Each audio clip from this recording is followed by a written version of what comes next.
Hello बच्चों, अब हम करेंगे question 15। The price of petrol goes up by 10%। By how much percent must आप motorist reduce the consumption of petrol so that the expenditure on it remain unchange.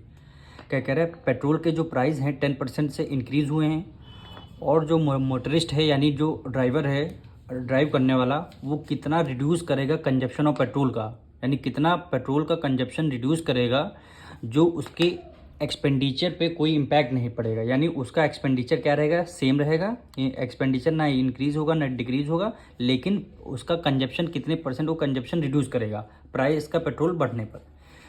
तो सबसे पहले हम question number 15 कर रहे हैं। सबसे पहले ओरिजिनल कंजप्शन लिखेंगे, let the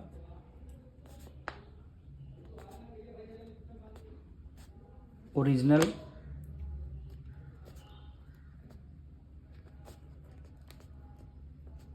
consumption of petrol,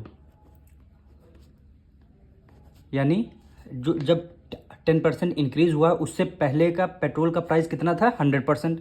इसको हम लेट कर लेते हैं, ये प्राइस इंक्रीज होने से पहले का प्राइस क्या था, हमने लेट कर लिया 100%। और प्राइस कितना इंक्रीज हुआ, 10%। प्राइस इंक्रीज, कितना प्राइस इंक्रीज हुआ, 10%। यानी 10% किसका, टोटल प्राइस। टोटल प्राइस हमारा क्या है, 100 है, यानी मल्टीप्लाई 100। अब इसको आपको सॉल्व करना है, यानी 10% न्यूमरेटर का साइन हटने के बाद डिनोमिनेटर में क्या आ जाता है, 100 आ जाता है। फिर मल्टीप्लाई 100 कर लेंगे, 100 से 100 आपका कैंसिल हो जाएगा। आंसर क्या आया, 10 रुपीज़। यानी कितना प्राइस इंक्रीज़ हुआ है, 10 रुपीज़ प्राइस इंक्रीज़ हुआ।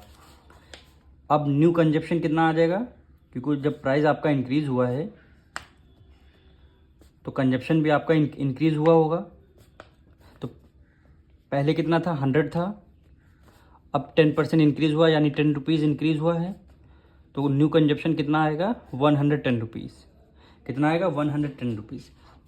क्वेश्चन में ये बोला गया है कितना कंजप्शन वो रिड्यूस करेगा, यानी कितना कंजप्शन वो रिड्यूस करेगा जो उसके एक्सपेंडिचर पे इम्पैक्ट ना पड़े। यानी कि पहले कंजप्शन कितना था, 100 था, अब कितना हुआ, 110, यानी कितना रिड्यूस करेगा, 10 रुपीज़ वो जो है रिड्यूस करेगा। तो यहाँ पे कंजप्शन रिड्यूस,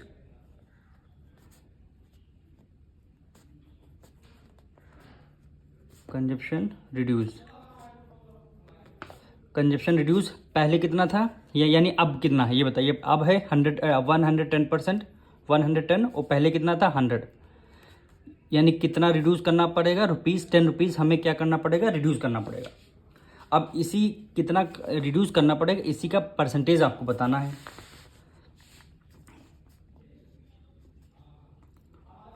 तो यहाँ पे कंजप्शन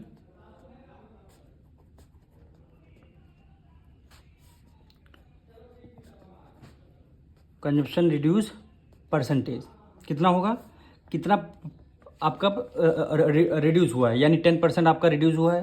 तो न्यूमरेटर में आ जाएगा 10, कितने से, यानी 100 ना रख देना, 110 रख रहा है, क्योंकि न्यू कंजप्शन आपका कितना है, 110 है।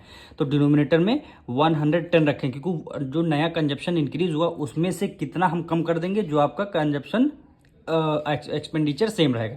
तो हमने न्यू कंजप्शन हमारा 110 आया, इसमें से कितना कम करना है, 10 कम करना है। तो वही हमने 10/110 और मल्टीप्लाई किससे परसेंटेज कर रहे हैं, मल्टीप्लाई किससे कर देंगे, 100 कर देंगे। अब इसको सॉल्व करना है, 0 से 0 आपको कैंसिल हो जाएगा। 100 की मल्टीप्लाई 1 से करेंगे, क्या आ जाएगा, 100 अपॉन कितना, 11 आएगा। अब इसको आपको मिक्स फ्रैक्शन में इसको सॉल्व कर लेना है, यानी 100, 11 9 से क्या होता है, 99, 100 में 99 माइनस करेंगे, 1 आया। अब ये जो रिमाइंडर है ये कहाँ चला जाता है, जब न्यूमरेटर में, और ये डिवाइज़र है आपका डिनोमिनेटर में आ जाता है। यानी आंसर क्या आएगा, 9 होल 1/11%। यही क्या हो जाएगा, आपका आंसर हो जाएगा।